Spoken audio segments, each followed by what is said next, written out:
There we go. We'll call the meeting to order. May I have approval of the agenda? So moved.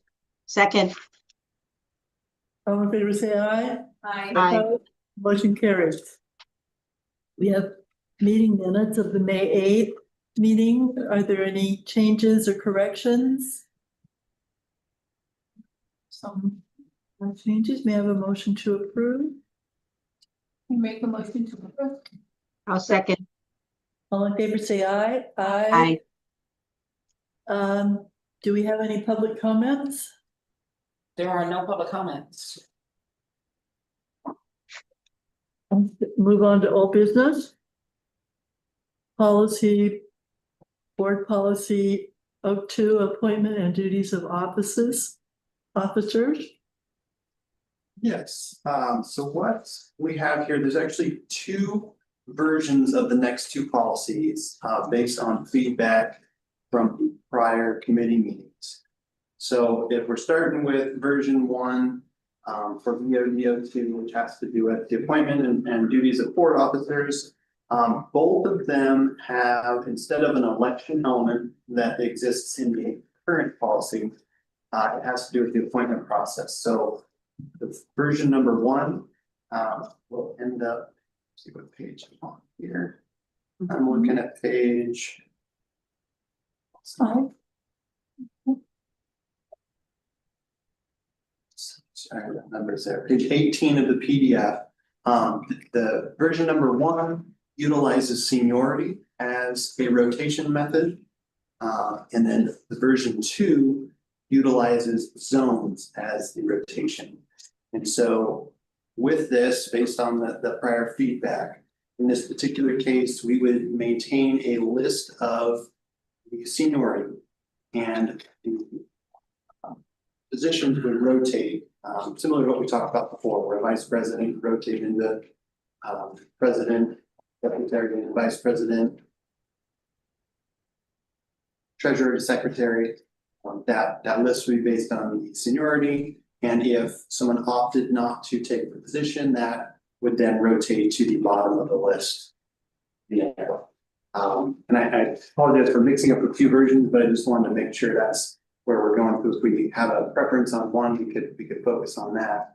With the zones, it's the same element, except what we had proposed here was we could do a draw to figure out the order of zones, and then some sort of thing where the rotation would be the same each year, vice president to president, secretary to vice president, and so on. But two different options there. And the key with that is, and with both of them, let me make sure I'm saying it right, that if there is a newly elected director, they wouldn't be eligible for that. The president and the secretary kind of fall. Exactly, I mean, you said they'd fall into the bottom of the rotation. Newly elected, newly elected director would go to the bottom of the rotation. That way, potentially have a new director jumping in as president, where we've had others who've been on the board for a long period of time. My suggestion is that we present both versions to the board for their consideration, unless you've got another version that you'd like to propose. I actually, if I may, I actually propose that we just move forward with the seniority one. I think that is more straightforward. And if it works for everybody, if we get support from the board, and if they don't want to support it, then we come back and we look at the other one. But I think the seniority is the most straightforward. Now I have a question about that one though. So next, based on seniority that haven't already been president, right? Because Carol's president, I was president last year. Arthur hasn't been president. Would we start with Arthur and then go to Leslie and then Kimberly? Or would we start at Kimberly? I think we would start at the top and then, I think, you know, like, President Rogers would probably would need to rotate to the bottom. And then we could go with next in seniority, which would be, And then, Page 13, I'm sorry, page 13 is what just so everybody. yeah, thank you. And And- And just so that you know that if we were to follow this seniority basis, I would opt out. I would not serve. I would like everybody an opportunity to serve before it comes back to me. So since that's actually included in the language that a board member can opt out, I would definitely do that. Yeah, so I think, yeah, thank you, Director Delara. So I think with that, if you felt like, you had already had opportunity and wanted to pass, then you could do that. But I think we would just set it up to, if we're gonna start with seniority, then I think we have to start, at the top and go down from there. I was just asking, because like there are some people like Arthur, he hasn't served. Kimberly hasn't served either, so that's why I was asking if we would start in the middle, because they haven't started, but it's fine. If we can opt out, that's fine, based on seniority, I think it's better. So would you propose offering both of these versions to the board or just the seniority one? I think just the seniority one. I think it'll probably work out better than the zone one. That would be all of it. Yeah, I have no opinion on either one of them. So, Would we make a motion? If I may, I just wanted to add, I'm fine with sending, the seniority one, if that's what you prefer. Based on what Director Delara suggested. I'm just wondering in terms of, something like for the board sometimes for that, or, for in terms of something to entertain, just maybe keeping that in. I'm sorry, Chris, I didn't hear your reason. Oh, based on, some prior comments and that, sometimes we're asked to provide, more than one version or more than one Okay. option. Okay. I'm just thinking in fairness and transparency to the full board, that maybe to provide both versions for them to see. I But- agree. I think that's a good idea, but can we make a recommendation for one, but to give them the opportunity to disagree with us by offering them the second one? I think that's very fair. because- Okay. okay, do we need Or do we a motion or can we just? So the motion would be to forward both versions with a recommendation for the seniority version. Who's making the motion? I will move approval. I'll make a motion, well, we have to say it all right. So is that in agreement, Director Delara, what I had suggested for the motion? Yes, And you're I'm making a motion and moving for approval. yes, I agree. I will move approval of the recommendation that we approve this one, but provide both of them for the opportunity for the board to comment on both. Okay, I second that motion.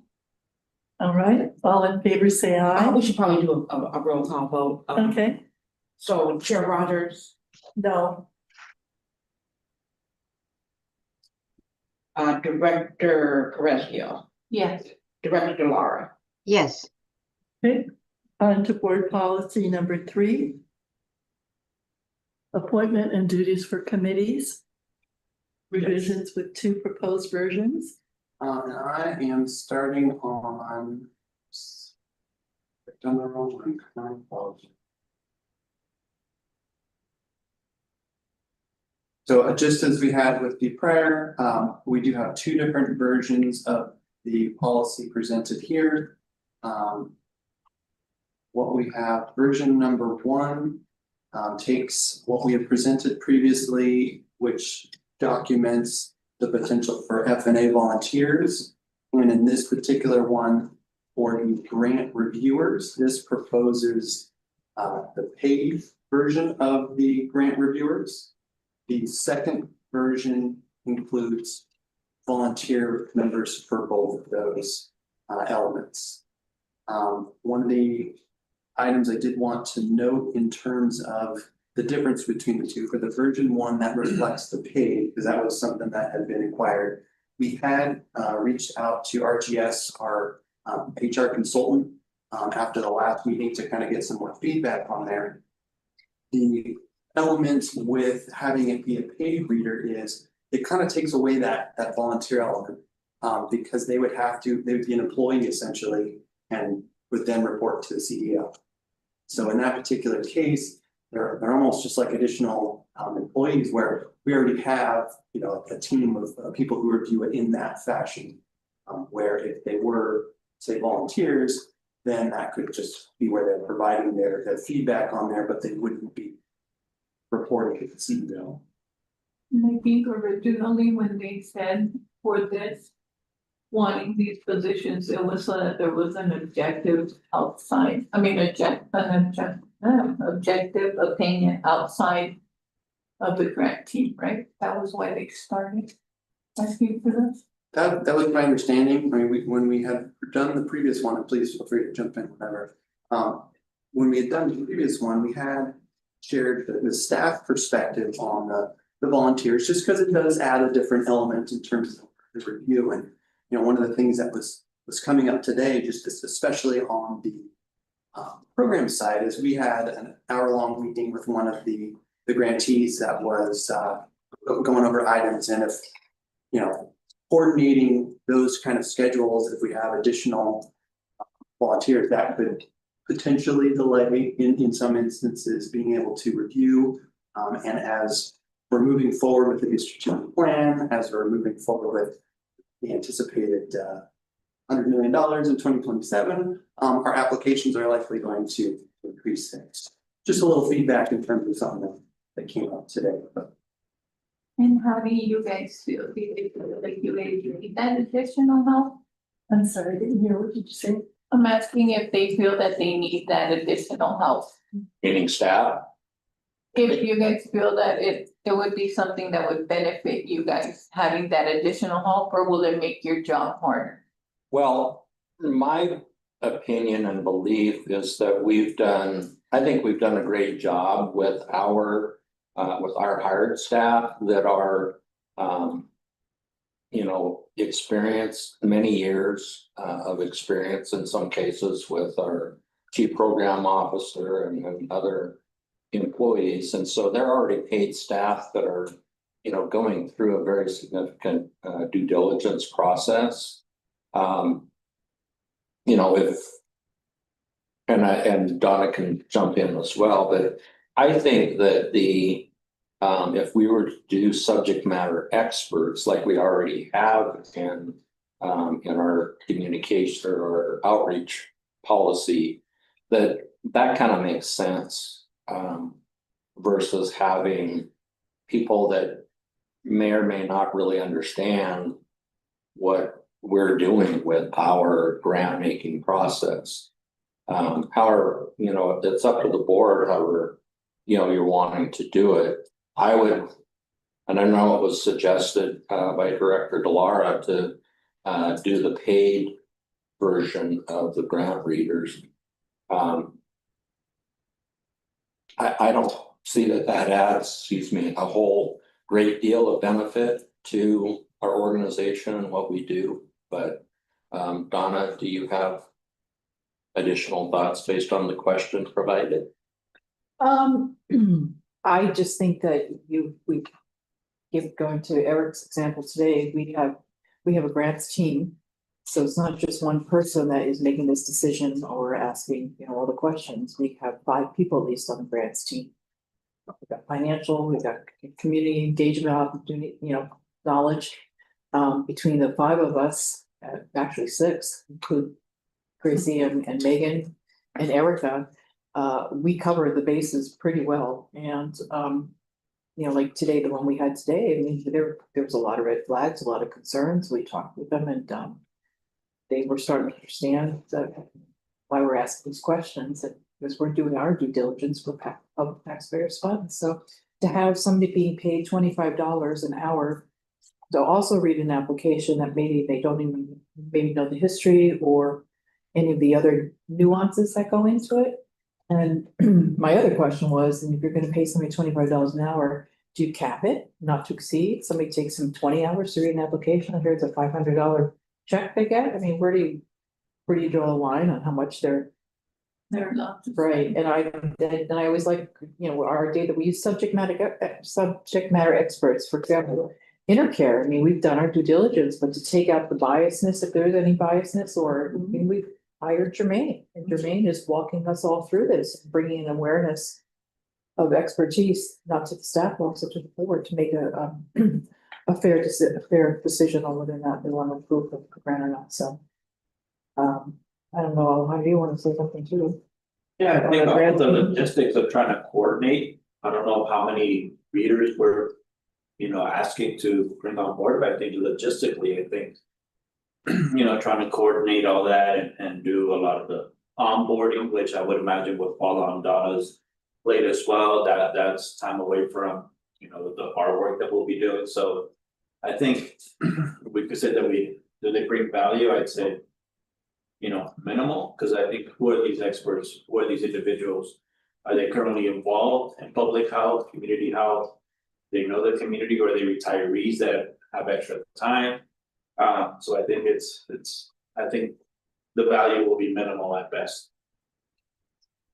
I think the origin of having volunteers come on board to the committees was to try and recruit experts on certain areas, and I think we have a policy that covers that. I don't see that we need grant readers, or paid or unpaid.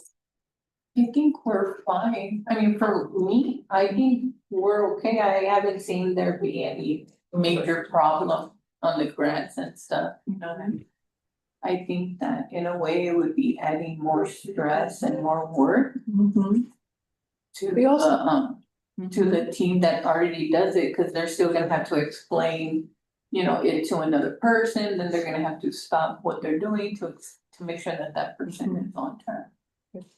And just to clarify, Oh, if I may add my comment now, before turning it back over to clarification. So this idea, I think, was brought forward by Director Rogers. So I will definitely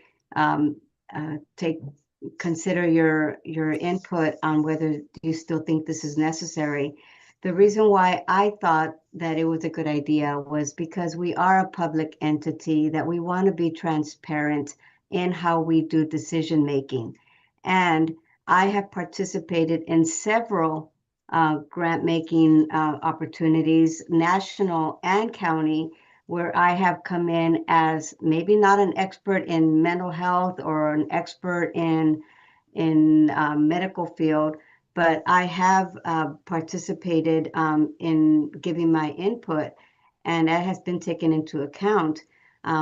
In these different instances where I participated on county reading boards or on the national ones, it gives them, the grant makers, an opportunity to say, hey, we know that we have expertise in-house, but we are interested in hearing from others in the community, in that circle, to hear and learn from the process. So that's what I liked about it. I don't want to add extra work to our staff, but if they are able to create a system that they are able to refine, I don't think it will take away from them. There is some coordination in the beginning, but again, many of these grant making entities, they have come up with a system to make it work. So I know that anytime that you have something new, that it is a little bit of a struggle in the beginning. And in terms of what is the expertise that they bring, again, it's about providing the opportunity that anybody who criticizes the district for being not aware of the situation, or not to be, because we're always going to be accused of having, just criticism for how we do the business and how we could do better. So I say we just try it out, and if it doesn't work, if people don't have interest in doing it, then you at least have the opportunity to say, hey, we tried it and nobody really took us up on the offer, or it's open. But I just don't think that it's a good idea just to say it's because it's hard that we don't do it. Okay, so thank you. I think wouldn't public comments at the program committee be an opportunity for them to provide feedback and guidance. I think that's an avenue that's already existing. Right, if they wanna be involved, they could sit in the program committee meetings, they could attend it, learn, they have the packets. Ahead of time, that they have any question, I think they might be able to provide feedback at that moment at program committee and or at the board meeting when these. Grants are presented to the full board or the program committee. Thank you for your input, staff, but again, it's not the same as being actually reading through the whole thing and being tasked with an assignment. It's not the same thing. But anyways, thank you for your input. I mean, I think we tried having volunteers in a couple of the other committees. And one of them was supposedly experts in their area, and it ended up being a whole in the Yes. program committee, you know what I'm talking. And I just have fear that that's what's gonna happen, that it's gonna be all over the place. I don't know. I would like I to think we don't need see, it. I would like to see the district get more proactive in terms of finding experts that would come in and actually, I don't know if you call them grant readers, but just advisors. If we have a specific grant and somebody has some talent, say in behavioral health programs, just to have them make a public comment, get their opinion, so that we have more community input. That's sort of my position. But they don't do that already, I mean, I think we're already that's what doing they did with the grant. with the the grant that we just did. residency deals. We got a third party. I feel that that's more beneficial, having somebody that does have some expertise or, valued knowledge. That would help the process better, but.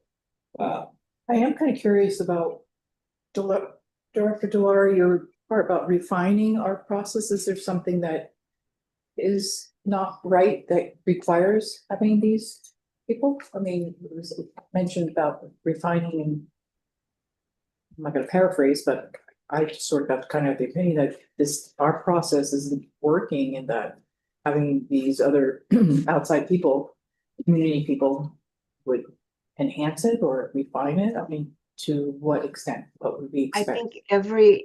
think every organization could also improve, do better. It doesn't mean that there's anything that's wrong with it. Is to always, especially being a public entity, you should always be consideration of how you can be able to engage better with the people you're serving. So Donna wasn't intended to be as a slight, and right now the discussion about the expertise that we might be able to benefit from. I think we have 5 people that are very knowledgeable, and I think that part is definitely covered. I just think the community input is the thing that we could always benefit from, somebody that is having lived experience that could actually provide a different insight. Is there a middle ground that we could agree on in terms of what we recommend to the board? And this is not an area that I am, again, this was something that Director Rogers brought up. So it wasn't something that I was like, okay, we need to bring this up. If we do not feel that there's a tremendous need for this, as was previously indicated, then, we could just decide to table it until, but I do think that, that there would be a benefit. It's not necessarily something that is tremendously lacking, but it could benefit anybody, especially in our positions, to be open to the idea of getting some community feedback and or opportunity to participate in the process. Eric? Yeah, if I could, on this edit, on both versions, there are a couple things that are not related to the volunteer element that would be beneficial to move a version forward. Because what we did, we added like the legislative committee specifically in here, which was a newer committee, as well as one of the elements that I think is important here is talking about the quorum of the committee. So this allows the proposed language here is that if there's a quorum or there's not a quorum for that committee, that they could either reschedule the committee meeting, cancel the meeting, or the board president could appoint an alternative director to serve on that committee to avoid having to schedule that particular meeting. So I just wanted to throw that out there. If that ended up being something where you're talking about tabling it, that we could potentially remove all the volunteer language for a version to bring forward to the board, just so we can capture those elements that would be beneficial now. Then whatever the committee wanted, if that was now or after strategic planning or anything along those lines. But anyway, there are a few things that would be beneficial now, if that was that. And also speaking of strategic planning, I mean, when we come out of the strategic plan, if we've got things that we're looking at that are enhancing the work that we do, i.e. Infrastructure or, real estate type deals, we may have some different elements to our committees or even a different committee that might be added and needing, outside expert participation. So, again, it's up to the directors, but from staff recommendation would be to table the components of the volunteer members, whether they're paid or not. I like that idea. I would rather table that part than to say we don't think it's something that we like. I would rather just split it like you're proposing and just take out the move forward with the other elements, but not whether we would benefit or not benefit from getting community input. Okay, so we're gonna move forward with the appointment of an alternate for the committees and the other part, just not the volunteer. So is there a motion? Is that a motion? Yes. I'll second that. So when you say appointment, what did you mean by that? Or were you referring to What what he Eric would said? say, yes, Okay. what he was saying Yeah. about, So if them being you able have to appoint. from them, Alternate. appoint somebody That for is that meeting. the sections, there's a couple that reference the legislative committee, and then there's a new section that talks about the quorum of the committee. I could remove all the other volunteer elements that were redlined in here, and those would be really changed to the existing policy. And then we would move that forward to the board next week. Okay, I think that's fine. is that fine? I made a motion. I second it. Roll call?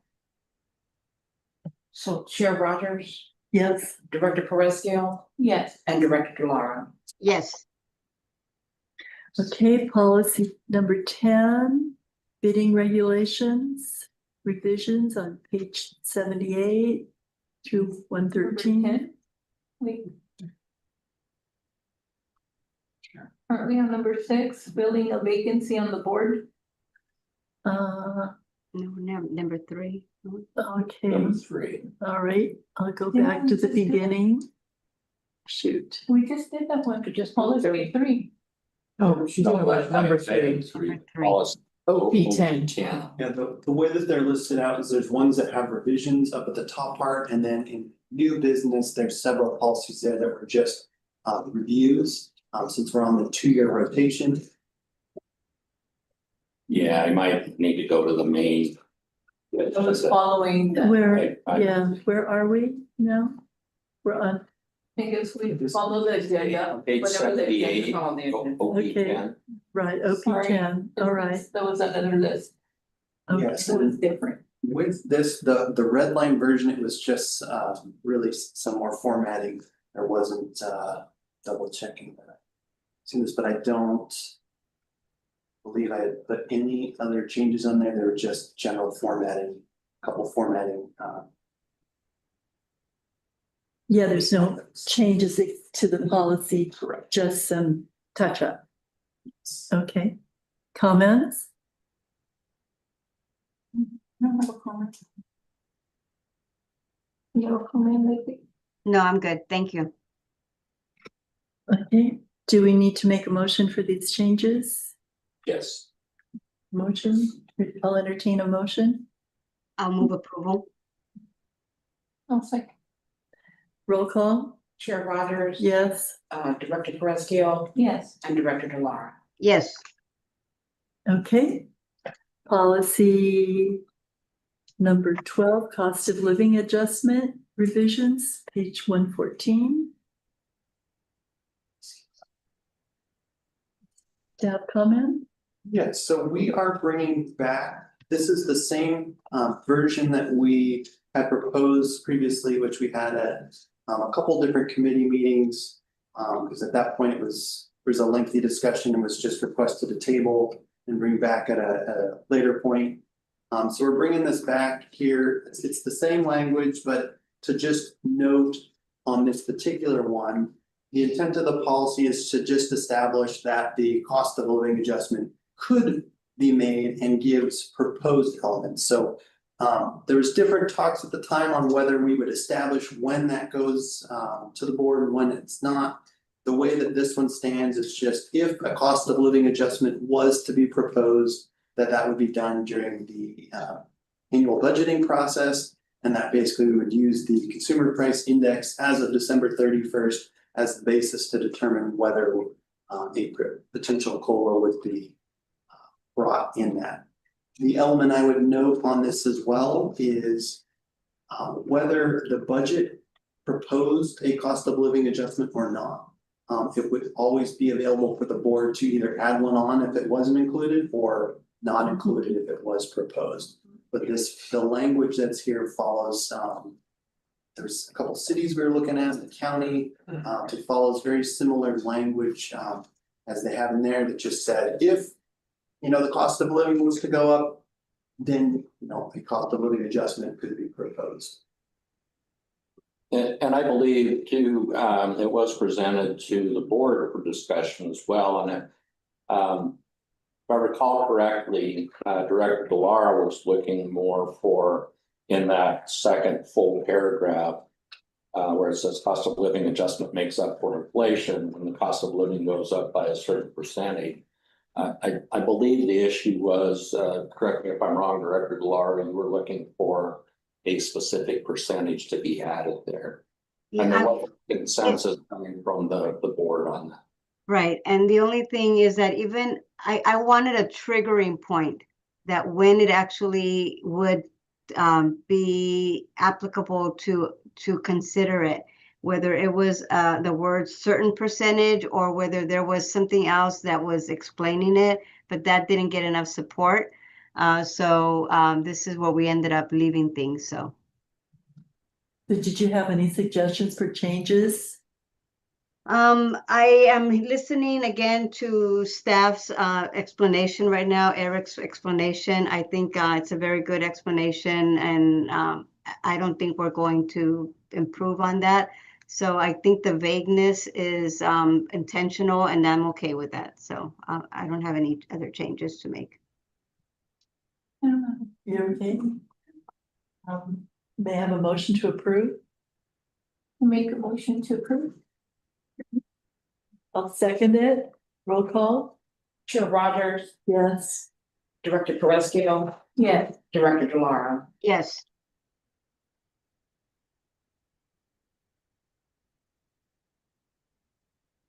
Okay. Next is sustainability program. And I'm looking at page 120, which is the red line. There was just a couple changes I had applied here to make sure that the language read right, but nothing substantial on there. A couple just like let me see where I'm looking at. Page 120. Just the phrasing, action is the key to achieve sustainability versus to achieving sustainability. It just read better, as well as was one of those recommended changes in Microsoft Word. So thought it sounded better on there. And then in section 2, which talking about the reduction of waste materials, just further clarifying web conferencing as a potential option towards sustainability, which we utilize in some of our options here on the staff side. And clarification where we put DRMC, just defining Desert Regional Center. But nothing substantial to change there, just minor revisions. Okay. Any comments? I don't have any comments. Director Delara, you have any comments? No, I'm good, thank you. May I have a motion to approve? I make a motion to approve. I'll second. Roll call, please. Chair Rogers, Yes. Director Perez-Gill, Yes. Director DeLauro. Yes, Right, on to policy 17, sponsorships. On this policy, which was a new policy, when we brought back in February. So based on recent, comments made at the board meeting, we do have some proposed changes here. This is starting on page 126 is the red line version. So the primary changes that we've added here, was defining or creating a little more clarity. So the sponsorships up to 5,000 shall be approved at the discretion of the chief executive officer. That way, some could be reviewed at that level, or they could be brought to the board. We did notate here and provide that additional information. So when the sponsorship is greater than 5,000, that the deck and the requested amount are presented to the program committee, which was one of the elements, rather than it going straight to the board, would be brought to the program committee for review and then possible recommendation of an amount to the board for approval. And then when it goes to the board, again, the dollar amount could be defined there, but at least it would have a recommended value at the program committee level. And then would be reviewed at the next board meeting. The other element that we put on here was following what we saw with some of the cities, talking about deadlines. So in this particular case, we're proposing two different application deadlines for events. So deadline of May 31st, if a sponsorship event was occurring between July and December, and then November 30th is a due date for sponsorships that would take place January through June. And that we did make a note here, just that there may be occasional sponsorship requests that could be considered between those deadline dates, just so it wasn't too restrictive on there, but. Happy to answer any questions on there, but that was feedback from the Discussion? Do you have any comments? I don't have any comments. I do have a comment. I'm okay with all of it, except I'm a little bit concerned about not having equity in terms of there's greater awareness of the healthcare district on the west end because it has been historically the west end. So I don't want it to be that, I don't know how we fix this, if it is possible, but just how do we, is there more engagement? Is there a certain limit that we allow up to? But if we have, let's say, $200,000 allocated through the budget process, and if all of the, if 50% or 75% are from one area, I don't want it to be that when somebody asks for money on the east end, that that the budget has been exceeded. Do we just increase the budget at the time? I don't know. I just thinking, I want to make sure that that we don't have that problem. So do we kind of wait until the problem happens, if it happens?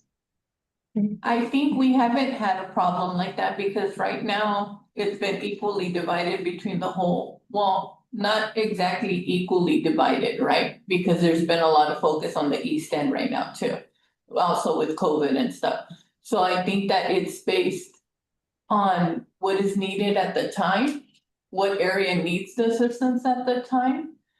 And just, I don't think that there's a difference between the east and the west. It's just whoever needs that assistance at that time is who receives it. And Yeah. a lot of our grantees or our applicants cover the entire valley. Yeah, No, but these are sponsorships. These are a little bit different than applications.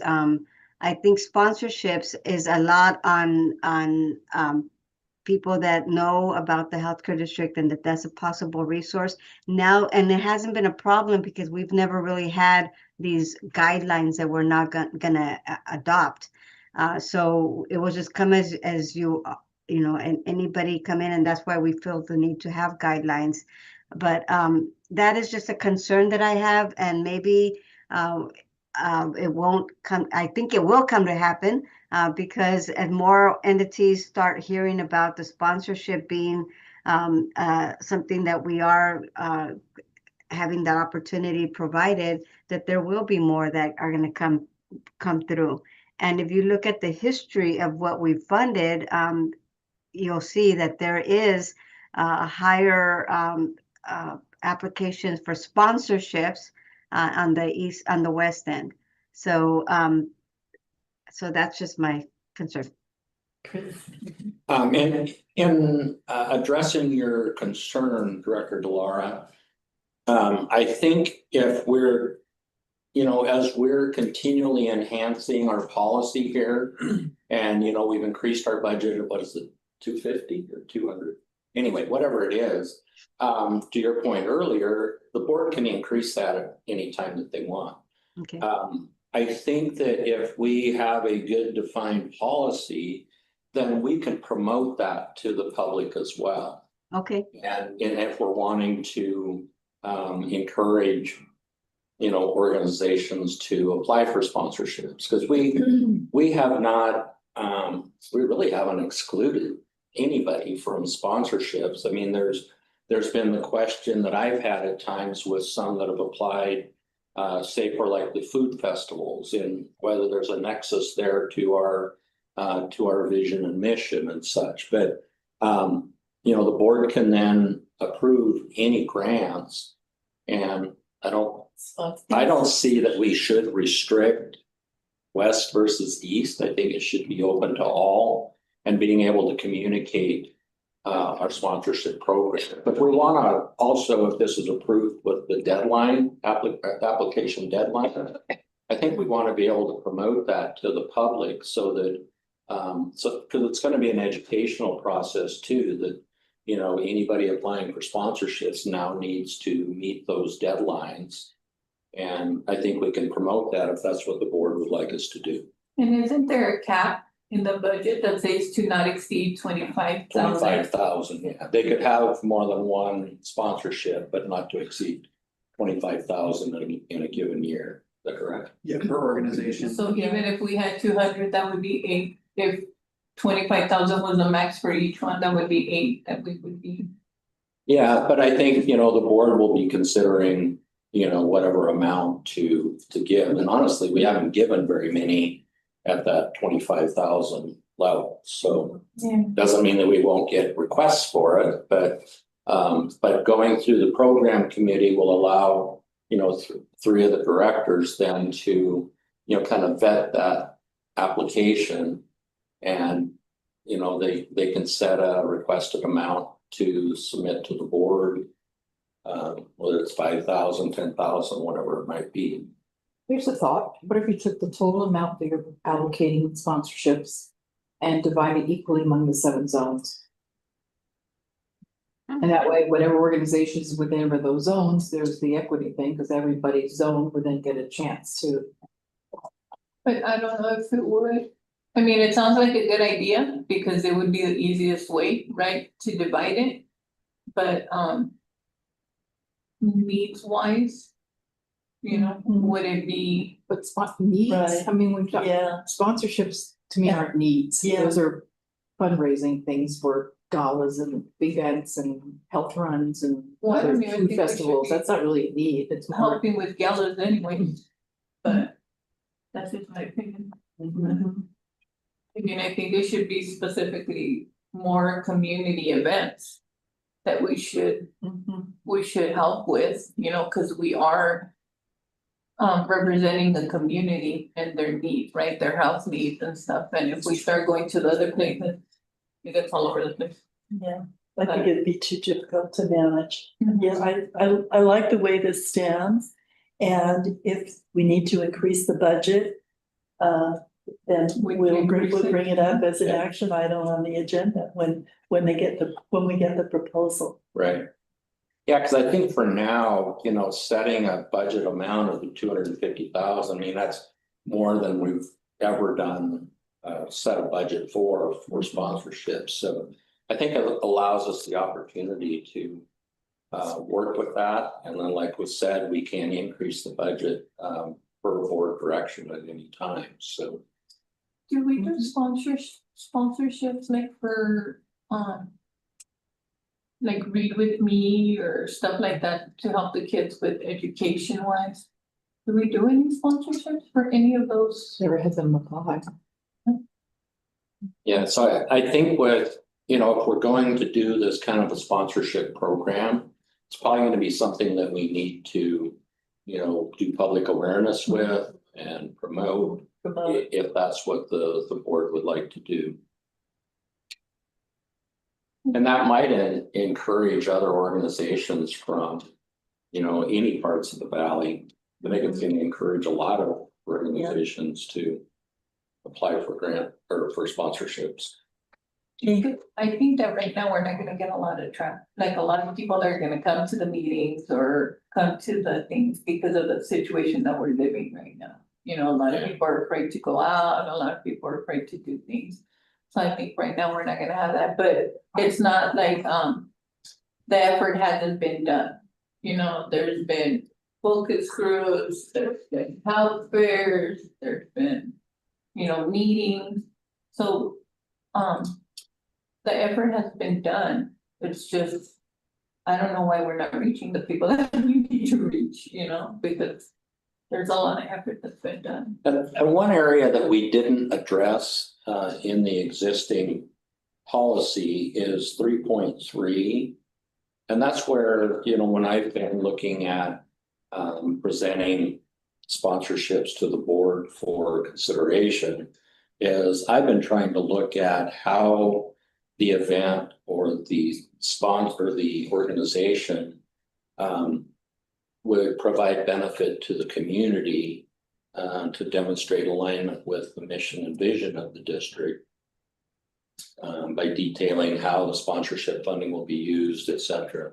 And I think we've tried to do that with asking for the budgets and, you know, the estimated number of participants, but I think we're broadening that because, you know, as of our last meeting, you know, we did a food event or a food festival event, which in my mind, I was looking at it as that didn't really align with our vision and mission. However, from the perspective of supporting, you know, other organizations, you know, the Filipinos, et cetera, I'm all in favor of that. I just didn't feel that it was in alignment with the language that we have on our policy. So I don't know if we need to change that or if we're comfortable leaving it. And then it's up to the board to, well, first the program committee and then the board to weigh in on each sponsorship request. Right, the board would only weigh in if it was over 5,000. I might bring some, if there's not a clear cut, you know, mission vision deal, but I think for the most part, I would like to bring most of them to the program committee, even under 5,000, but there may be, you know, like smaller ones and that are under 5,000 that the CEO could do, but then be communicated at the board meeting. If I may just add my comments here. On when you bring up 3.3, Chris, I think that it's a good idea to have that, but I think maybe we need to add another item, maybe a 3.6, where we're talking about, you mentioned about that there is alignment with our mission, but what I have heard from board members in our conversation and even the application that you just mentioned last month, that there's also the benefit of marketing, bringing greater awareness to the community for the district. So I think that might, if you could maybe consider putting that as they should clearly state how they would be able to bring greater awareness of the district's mission Because like Director Perez Gil just mentioned about being able to support community events. That's one, definitely, one area that we should be supporting. But if we think that there's an opportunity for marketing, that's a plus. And as we are doing, and I said this before, that we may not have a problem right now with exceeding that dollar amount, but as every year as we continue to do business, we probably are going to have to look at this policy, but this is a good place to start. But looking at if we refine it a little bit more, if we go as Donna suggested, looking at zones, it may be a little bit difficult to do zones because communities are so close together, but maybe we do it in a different way of doing west, central, and east, and being able to consider. But again, that's when we get to the point where we actually have to start putting a bar of what is the amount that we want to be dedicating to sponsorships. But as people learn more about the fact that we are now publicizing that we have a policy and that we have that opportunity, there will be more asks. Okay, so thank you. And we specifically included the language in here related to budget, not to put a specific dollar amount in there, but we have it linked to the annual budget development each year. So we're defining that budget annually with the budget process, so we don't need to, modify the policy Right. related to that. Has it ever been Are talked you- about, that, like, for example, what was brought up was like, VIM just got $1 million grant, but yet we're also sponsoring their gala or their other event for like 25,000 or whatever it was. I mean, is there been discussion or thought of, if you get a grant, can you still apply for a sponsorship of an event? I don't even think we should be providing sponsorship for galas for things that our own community cannot afford to attend. We're spending their money. And why are we gonna, I don't know. That's just what I do.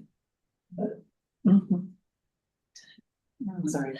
And The wrenches. and some of the tickets for some of these galas are The galas do out there. do support their bottom line. That's They're fundraising events. and they're a fundraising event. The more for they that. get underwritten, the more that money Yeah. they don't have to put out for. Sure.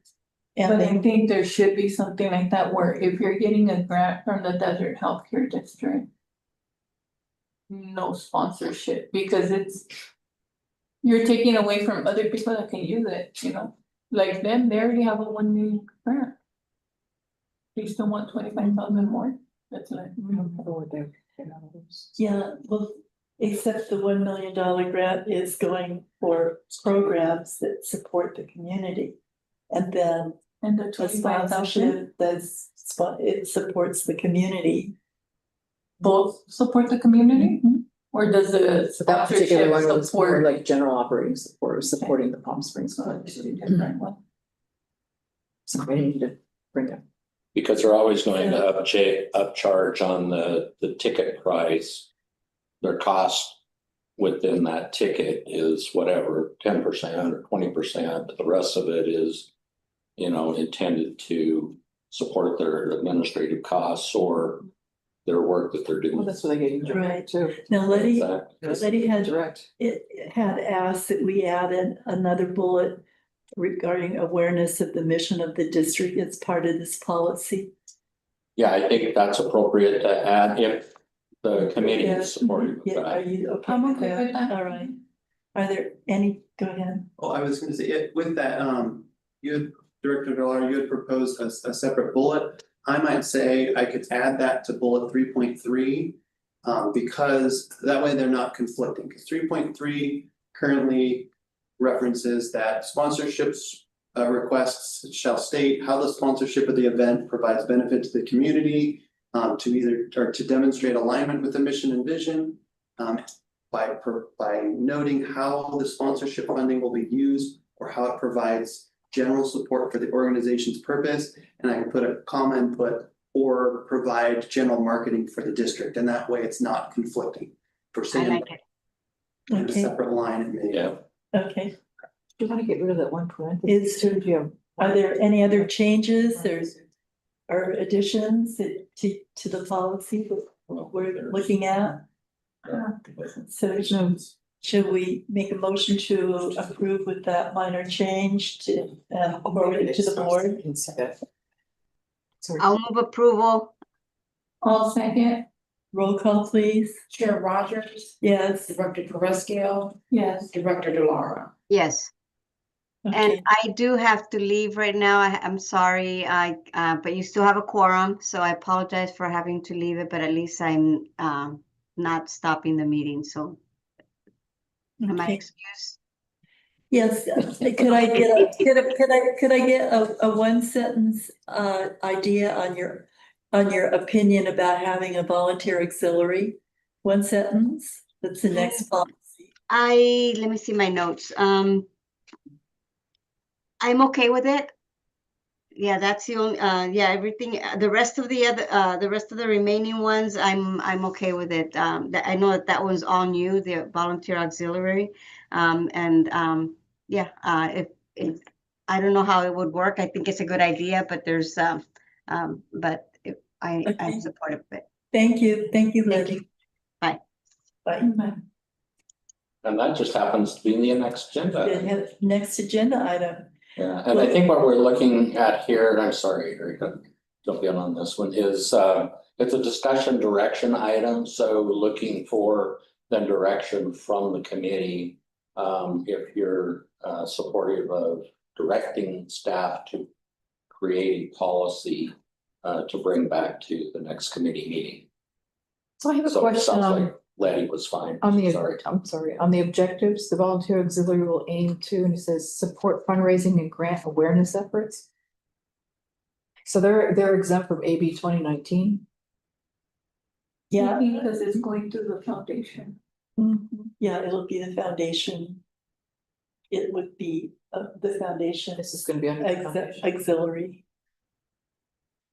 And, forgive the structure, this is straight out of Chat GPT. I thought maybe some DRMC auxiliary. I was amazed that it even found the foundation, but yeah, so I mean, it's just the idea. At dinner the other night, I asked Will if he had any ideas from staff about how auxiliary members might be able to help. For instance, I know Alejandro and people were talking about having the mobile medical van at the church, and be nice to have some extra hands to help set up tables and canopies and things like that, and have a presence at maybe some of the events. I know that we talked about sponsoring the Friday night festivals in Desert Hot Springs, and I asked if the district was considering having a table there. Anytime we have tables, we could get volunteers to help man it or woman it, things like that. So it just basically to send this concept back to staff to create a policy with it. It's like it's under your jurisdiction. That we can use the help, yeah, we could always use the help, I think, I think sometimes the challenge with having volunteers is their commitment and their last minute emergencies that always come up, and if we're building an event around, and we with certain stations that would be, operated by volunteers, and then those volunteers don't show up. That causes an issue. That's my primary concern with that, is their level of commitment, because they are volunteers. I think, because we've had volunteers in the past and they would not show up, or they would show up late, and it's like, I'm giving you my time, so you can't really hold them accountable, sort of thing, so I think that would be my primary concern is their level of commitment and follow through on their commitments. Mhm. I know that Desert Regional has a little time clock for the volunteers to sign in and sign out. And they report how many hours per year each volunteer puts in, and they get a little recognition for that, so that there's some impetus for people to participate. But that's on an ongoing daily basis too, like here, this would be more of just as things happen. Periodic. We would need Yeah. volunteers, Yeah. and how was it with the Healthy Desert, Healthy You, did we have some volunteers that didn't show up either, or was that? That was, I think, Andrea spearheaded the volunteers. That was a good group, by the way. Actually, this year I did not, that was last year, that was one of Jeff Humphrey. Okay, Jeff. Well, I know that Will sent out a request for volunteers for the Healthy Desert event, and I was there when somebody came in and said, I'm a volunteer, what do I do? You know, so. But, you know, it'd be nice to have our volunteers have a Desert Healthcare Foundation shirt to wear and identify it with our organization. And we might get more public participation I think maybe on a as needed basis, I don't as think, needed. I don't think on a like next door. Like, Yeah. like they have roles that are on a daily basis for them to do activities, but Yeah. for us. Maybe periodically, I think on an as Yeah, needed basis, maybe exactly. I think maybe that's the language. we That- could yeah. put in there as And, as needed. and this is to start small, you know, this is gonna be a big, Cause you probably really have to guess as well, look, I mean, if we're gonna have, if we had an event with kids, make sure that the volunteer is not a license, is not a pedophile. yeah, well, Do background checks, that's all kinds of included stuff. here, the background investigation. Oh, it is. Well, and that was the thing I was going to add, we need to check into the liability exposure with doing something like this as well. Yeah, Because The like, insurance. because like with any of the events that we do, if there are volunteer people.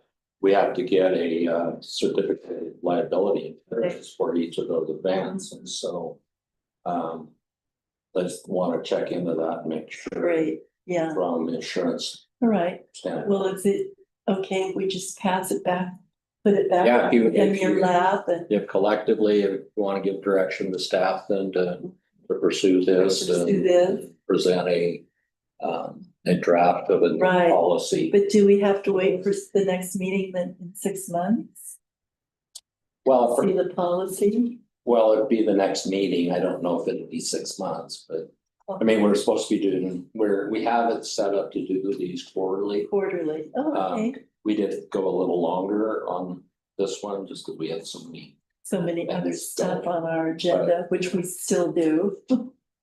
Okay, And it would be under the foundation, yeah, and it would just be the foundation so it'd have to be a foundation event. and foundation events. I would prefer to So that was limit and they wouldn't be able to help with district. with district event. Well, I think Oh. district events, I wouldn't feel comfortable having volunteers out in the community on their own without a staff member from the district Right. accompanying. yeah, put all that in a policy. No, but then you're mixing the district with the foundation, because the employee is an employee of the district. And then what you're trying to do is part of the foundation, so it has to be a clear cut. Everything's gonna come from the foundation, or everything's gonna come from the district. Or both, And whatever staff is gonna, You can't do both because of the AB, yeah, right. you can't do both. I would say, as part of the research that we would prepare this, maybe not defining that just yet, because on on my responsibility, I'm looking at the liability of what our coverage could go. We've had challenges in getting this coverage under the foundation that we could get into the district, and so it's only for specific things that we want to put us at a risk of liability by specifying the foundation, but yet we don't have our insurance to cover it. And ideally, I would presume we'd have some sort of a waiver that somebody would sign, so they weren't, didn't create that liability, but just throw that potential out there, but not define it just yet. until we do a little research. And you would have a little more financial work too, because it was the different district staff that was overseeing, and a portion of that district staff salary is gonna be allocated to foundations, so you'd be looking at all Yeah, that. there's two different elements Yeah. involved there. It's just more on the liability side, the foundation insurance. We have a new policy that we've gotten for a recent grant, but it's limited what it covers, since it is a separate. I think that might be a good idea to wait on this. Because I know that you don't like when we say that to wait or whatever, but I'm just thinking about everything that's going on right now with the districts. One, we still don't know what's gonna happen with the lease. Still don't know what. Two, we still don't know what's gonna happen with the lease. Two, I feel like we're spending that money already before we even have it in our hand. And what's gonna happen, spending the money that supposedly we're gonna get from the lease, Oh, got it. on programs, or, oh, we can. Oh, yeah. We can sponsor this, or we can sponsor that, and we haven't even got there yet, Mhm. you know? And I just feel like if we start adding more things to what we're doing, Mhm. and we're not financially prepared, or not, we don't have the financial background for it, Mhm. we're gonna start failing in one way or another. That's what I Yeah. feel, Yeah, but I think that I mean, we're 7 people. we will have in 3 months, so we meet quarterly, that we'll have a better idea of where we are on the lease. And, I hope At so. least. yeah, and Inside. Well, no, the validation the action. validation That action, thing, yeah, yeah, forgot about that. right. And. Yeah, 'cause it I'll- was already signed. Yeah, and, Yeah. and I see. all I'm asking, which Chris validated, was that we're just looking for a draft policy based on my chat GPT. Yeah, and we'll do like the research stuff with liability, foundation versus district, et cetera. So we'll talk with legal counsel and insurance and, you know, we can develop a draft of some sort and then the committee can Yeah, and we're not, review and consider and determine if you want to postpone that at that point or. And we're going to strategic plan too. Right, Yeah. planning should align with the strategic. Mhm. plan. We're gonna help us define a role for the foundation as well, so. and to cover all those bases. So, staff okay with Chris's suggestion, we just put together a draft policy? Yeah, they'll tell me later if they don't. Yeah, I'll just, It says oversight Okay. managed by the community engagement. Yeah, I'll cool, I'll take the volunteers, that's fine. Like, okay, yeah, I also reached out, you know, to even some of the health academies to help out with some of our medical mobile clinic events at the high schools to kind of get them started too, so. So yeah, so this all falls in line in some of the activities that I have planned, because, yeah, especially large events, you know, you need translation, some people don't write, you know, right? So soaks, Huh? you put soaks. Put soaks and all that Yeah, stuff, fun stuff. And those people probably covered under the liability of the health Institution. institute. Yeah. Yeah, and that's kind of my concern is what kind of liability exposure we have with having our own volunteers, so. So we'll look at that and And then I made a note of make a list of the activities performed by the volunteers at the events, because not all volunteers could pick up a 50-pound easy up, you know, and things like that, so we gotta make sure like, hey, you're able to perform these, if you're gonna volunteer, you have to be able to perform these duties. You know, stand on your feet for 6-7 hours when we're doing, you know, the clinics, things like that, so. So they know what they're getting themselves into prior to committing their time. yeah, so maybe we could take a look at the general policy and that first, and if something like that goes forward and develop the specifics that you're talking about. and when I retire from the board, I'll be your first volunteer. All right. Yay! You already are, what are you talking about? Yeah. Desert hot springs. Yeah, Yeah, I'm Sergio's assistant translator. Good, Sergio, I think she's talking about the freebies here. Whatever. Okay, moving on. Filling a vacancy on the board. Policy 6. District bylaws. It's a appointment in accordance with Government Code Section 1780, which I'm assuming this is the whole thing follows the California code, right? Yes, and we did have all the draft policies reviewed by legal before. But yeah, the next several policies here were just on our schedule for review as part of that 2-year rotation. So the only changes really on those is updating the date and updating the review date to keep track at the very end of each of the policies, just the document history on when they've been reviewed, revised and such, so. I would like some clarification on figuring out 130 days or more after the date the district board is notified of the vacancy. It says 130 days there, and then somewhere else it says 90 days of the date. Is that's sort of confusing to me. The person that filled the vacancy within 90 days, the date is notified, okay, but it says election that is scheduled 100. It's a district election that is scheduled 130 or more days after the date the district board is notified of the vacancy. so does that mean, We have an election. right? So, but the board can appoint a director from the vacancy If it's If more it's- than if 130 it's, days. if it's more than 130 days. Okay.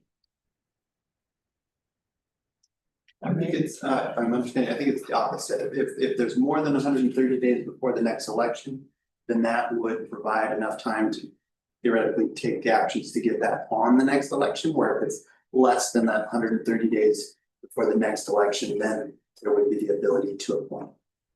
That's the. That's the clarification I wanted. It's the other way around. So all of the rest of the policies that there are no changes to them, Correct. These were just they're just, the reviews, yeah. okay. So can we approve them as a bunch, or do we need to go through individually? I think you could do them collectively. But do you think that's okay? They're all Grant? reviews. I think because they're policies, I think this should be approved individually. Okay.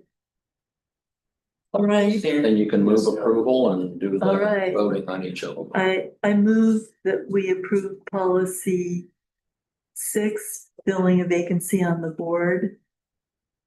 Is there a second? Second. Or roll call? Chair Rogers Yes. and Director Director Corresco. Yes. I move approval of policy number 16, propriety, confidentiality, and personal information. Was there anything changed or was it just a review? Yeah, these 4 policies under new business were all just. The one just reviews? Yeah, just Okay, part of that 2-year rotation. I second. Roll call? Chair Rogers Yes. and Director Corresco. Yes. Policy 7, lease compliance. I move approval. I second. Roll call? Chair Rogers. Yes. Director Corresco. Yes. Policy 8, strategic plan. I move approval. I second. Roll call? Chair Rogers. Yes. Director Corresco. Yes. Do we have any future topics and issues for discussion? Hearing none, we'll adjourn. Thank you.